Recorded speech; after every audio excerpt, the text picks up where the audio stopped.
एक बार 4 मोंक बिना कुछ बोले एक सप्ताह तक चुपचाप ध्यान करने का निश्चय किया। उन्होंने अपने इस अभ्यास के प्रतीक के रूप में एक कैंडल जलाई, जो कि उन्हें हर वक्त यह याद दिलाते रहे कि उन्हें बिना कुछ बोले बस ध्यान करना है। इसके बाद उन मोंक ने ध्यान करना शुरू किया। पहले दिन की रात होते होते मोमबत्ती टिमटिमाई और बुझ गई।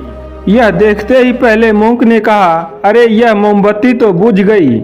तो दूसरे मोंक ने कहा, हमें बात नहीं करनी चाहिए, हमने कुछ न बोलने की कसम खाई थी। तीसरे मोंक ने कहा, तुम दोनों को बोलने की क्या जरूरत थी। चौथा मोंक ने हंसकर बोला, मैं अकेला हूँ जिसने बात नहीं की। दोस्तों, उन सभी के बोलने की अपनी अपनी कारण थी, लेकिन चारों में से प्रत्येक ने बिना कुछ सोचे समझे तुरंत अपनी विचार रख दिए। उनमें से किसी ने भी स्थिति को सुधारने की कोशिश नहीं किया। उसी आश्रम में उन चारों के अलावा एक वृद्ध मोंक भी था। वह बिना कुछ बोले चुपचाप ध्यान करता रहा।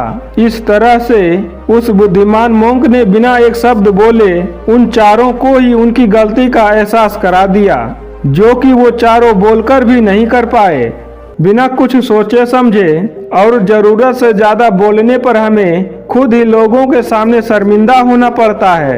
एक ज्ञानी व्यक्ति कभी भी बिना मांगे किसी को सलाह नहीं देता।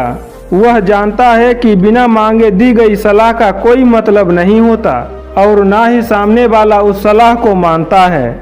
लेकिन आजकल लोगों ने अपनी कठिनाई बताई नहीं कि हम उन्हें सलाह देना शुरू कर देते हैं, जबकि 99% केसेस में जब लोग हमसे प्रॉब्लम शेयर कर रहे होते हैं तो वो हमसे कोई सॉल्यूशन नहीं सुनना चाहते, बल्कि वो तो सिर्फ ये चाहते हैं कि हम उनकी बातों को ध्यान से सुन लें और इससे उन्हें कुछ समय के लिए शांति महसूस होती है, क्योंकि हम उन्हें जो सलाह देंगे ये उन्हें भी पता है। हर इंसान को पता होता है कि क्या सही है और क्या गलत है। इसलिए जब कोई हमसे प्रॉब्लम शेयर करे तो हम उसकी बातों को ध्यान से सुने, उसे सलाह देना शुरू ना कर दें जब तक उसने मांगी ना हो, क्योंकि सामने वाला इंसान बस हमसे इतना ही चाहता है। ये बातें आप लोगों ने भी सुनी होगी, हम जितना कम बोलते हैं उतने ही समझदार होते हैं, और इसका उल्टा उतना ही सही है। जो जितना बुद्धिमान होगा वह उतना ही कम बोलेगा।